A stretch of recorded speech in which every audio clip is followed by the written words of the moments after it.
अस्सलाम वालेकुम जी, उम्मीद है आप सब खैरियत से होंगे। वीडियो शायद थोड़ी सी लंबी होगी, पूरी देख के पूरी सुन के जाइएगा। 2-3 टॉपिक्स हैं जिनके ऊपर बात कर रही हैं, जो कि मैं चाहता हूं कि जाने से पहले मैं इन टॉपिक्स को क्लियर करके जाऊं। सबसे पहला टॉपिक जो मेरी शादी को लेके मसला मसाइल चल रहा है, मैं उसमें सबसे बड़ी गलती अपनी कहता हूँ कि मैंने सोशल मीडिया पर आके उस चीज़ का जवाब दिया सिर्फ एक बार, और वो मेरा एक बार का दिया हुआ जवाब दूसरी पार्टी के सारे जवाबात के ऊपर भारी पड़ गया, असली चेहरा निकल के आ गए। एनीवेज, शायद मुझे वो डिस्कस नहीं करना चाहिए था, मुझे उसको लीगली डील करना चाहिए था, क्योंकि लीगल और शरई दोनों राइट जो है वो मर्द और औरत के पास मौजूद है। ज़रूरी नहीं है कि अगर एक गलत फैसला आपकी ज़ात से हो गया है या आपकी फैमिली से हो गया है तो उसके पीछे आपने अपनी जान ही गंवानी है, अपनी फैमिली का या अपना मेंटल पीस ही बर्बाद करना है या सारी ज़िंदगी खुद को कोसना है।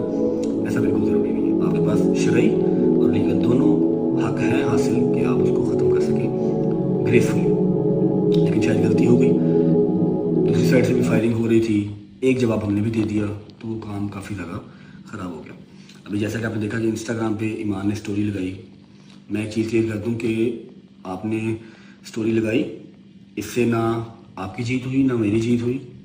जीती सिर्फ आकड़ है, जीती सिर्फ ईगो है, नुकसान हमारे बच्चे का हुआ है। आपने ज़रूरी समझा कि आप स्टोरी लगाएं बजाय इसके कि आप मुझे या मेरे किसी एक फैमिली मेम्बर को मैसेज करते। आपने ये ज़रूरी समझा कि शादी जाए बाढ़ में, डाइवोर्स और ये हो जाए, लेकिन चलो लोगों को जो है ना वो पर्सपेक्टिव क्लियर होना चाहिए कि हाँ भी हम ठीक हैं, ये लोग ख़राब हैं। कोई बात नहीं, जो गालियाँ मुझे पढ़नी है, मेरी फैमिली को पढ़नी है, जो हेट मिलनी है वो तो मिल ही जानी है। पहले भी जब से शादी हुई है तब से मिल रही है, किसी न किसी वजह से मिल ही रही है। उस पेपर के ऊपर, उस डाइवोर्स पेपर के ऊपर स्टोरी के अंदर किवान का हाथ रखना कोई ज़रूरी नहीं था। किवान का हाथ रखे बगैर भी हमें गालियाँ पड़ जाएंगी, आप बेफिक्र रहें। लेकिन एक चीज़ मैं आपको क्लियर कर दूँ कि जो रजा फैमिली है ये मैंने आप लोगों के सर पे नहीं बनाई। मैंने अपनी फैमिली, अपने फ्रेंड्स के साथ मिलकर मेहनत करके अपनी रियल लाइफ डिस्ट्रॉय करके ये फैमिली बनाई है। इसको अल्लाह की ज़ात के अलावा कोई गिरा नहीं सकता। एक चीज़ ये हो गई, और दूसरी बात यह है कि जी मेरी तरफ से सोशल मीडिया के ऊपर आज के बाद मेरी लाइफ जो पर्सनल है, जो शादी है, जो भी है, जिंदगी है, इसके ऊपर कोई बयान नहीं होगा। पहला नोटिस चला गया है, शरई और कानूनी दोनों हक मेरे पास हैं। दूसरा नोटिस की जो डेट होती है वो उसके अकॉर्डिंगली ही जाएगा। मैं ग्रेसफुली इसको जो है वो ख़त्म कर रहा हूँ, इस शादी को, ठीक है। सोशल मीडिया के ऊपर अब कोई बात नहीं होगी। आपके लिए दरवाजे, प्लेटफॉर्म्स, 1000 बंदा पॉडकास्ट पर करने वाला आपके पास खड़ा होगा। आप पॉडकास्ट दें, आप बुराइयाँ करें, आप लीक करें, जो भी करना आप करें, मुझे कोई मसला नहीं है। लीगल तरीके से मैं डील करूँगा। कोई ऐसी चीज़ जो आप करेंगे या आपका भाई करेगा तो मैं उसको इंशाल्लाह लीगली देखूंगा। डिफॉर्मेशन वगैरह की जो भी एफआईआर वगैरह होती होंगी लीगल देखूंगा, लेकिन सोशल मीडिया के ऊपर मैं इस चीज़ को अब डिबेट या डिस्कस नहीं करूंगा। एक चीज़ ये हो गई, ग्रेसफुली इसको ख़त्म करना है मुझे इसको मज़ीद लेके नहीं चलना, मुझे जहनी मरीज़ नहीं बनना। दूसरी बात, मेरा जो मसला चल रहा है अंसर जट साहब से, पतलू से जो मेरा मसला चल रहा है, मैं उसको भी कहता हूँ कि भाई मेरी ज़िंदगी में कुछ रियल मसले हैं जो कि चल रहे हैं। मैं आपके साथ भी अपने इस मसले को जो है ना वो यहाँ पर सोशल मीडिया पे ख़त्म करता हूँ।